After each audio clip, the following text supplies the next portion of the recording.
Hello everyone, আসসালামু আলাইকুম। আমি আজ তোমাদের অনেক কিউট একটা হিজাব টিউটোরিয়াল করে দেখাবো। সো প্রথমে এক পাশ ছোট আর এক পাশ বড় করে হিজাবটা বেঁধে নিয়েছি। সো আমি আগে থেকে পিন করেছি, এখন সামনে থেকে একটু টান করে উপরে উঠিয়ে দেন পিন করব। আর হ্যাঁ, যারা আমার চ্যানেলটিতে সাবস্ক্রাইব করোনি, জলদি করে আগে সাবস্ক্রাইব করবা, দেন হচ্ছে বেল আইকনটি ক্লিক করে দিবা। তাহলে আমার সব ভিডিও তোমরা অনেক ফাস্ট দেখতে পারবা। সো চলো স্টার্ট করি আবার। দেন হচ্ছে ছোট পাঁচটা আমরা একটু উপরে সুন্দর করে উঠিয়ে একটা পিন করে নিব। আর এই হিজাবটা কিন্তু তোমার ফুল কভারেজ হবে।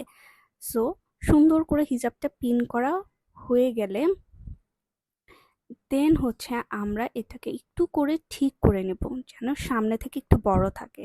দেন বড় পাশটা আবার হচ্ছে একটু ঘুরিয়ে দেন হচ্ছে ওপর থেকে আমরা এটাকে পিন করব। সো এইভাবে ঘুরিয়ে নিলাম আর সামনে থেকে একটু ঠিক করে নিব, যাতে আমার হিজাবটা আমাকে দেখতে সুন্দর হয় এবং আমার বডিটাকে কভার করে ফেলে। সো এইভাবে একটা সুন্দর করে উপরে পিন করে নেব, যাতে হিজাবটা ঠিক থাকে। সেই আমার পিন করা হয়ে গেছে। দেন হচ্ছে আর একটা পিন করবো একটু সাইড থেকে, যাতে দেখতে খুব সুন্দর আর একটু ইউনিক হয়। তো এইভাবে আমরা হচ্ছে হিজাবটাকে একটু পিন করব, যেন হিজাবটা কোনোভাবে সরে না যায়।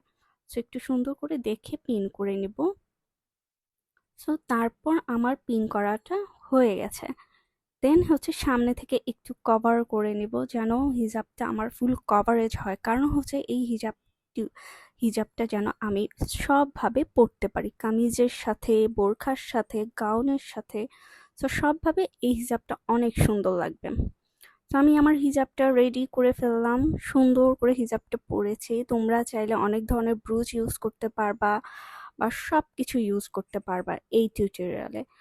আর হচ্ছে দেখো আমার ব্যাক সাইডেও সুন্দর কভার হয়ে গেছে। তো আমি একটা সুন্দর বাটারফ্লাই ব্রুচ নিয়েছি, এটা সুন্দর করে এখানে পিন করেছি। তো দেখো আমার হিজাবটাতে আমাকে কত বেশি কিউট লাগতেছে। So don't forget to say মাশাআল্লাহ। সো এইভাবে করে তোমরা হিজাবটা সুন্দর করে পরে নেবা। আর এটা কিন্তু তোমরা সব স্টাইলে পরতে পারো, তোমরা চাইলে শাড়িতেও পরতে পারবা, গাউনেও পরতে পারবা, অল ড্রেসে তোমরা এই হিজাবটা পরতে পারবা। সো আমার এই ভিডিওটা ভালো লাগলে অবশ্যই আমাকে কমেন্টে জানাবা। Thank you.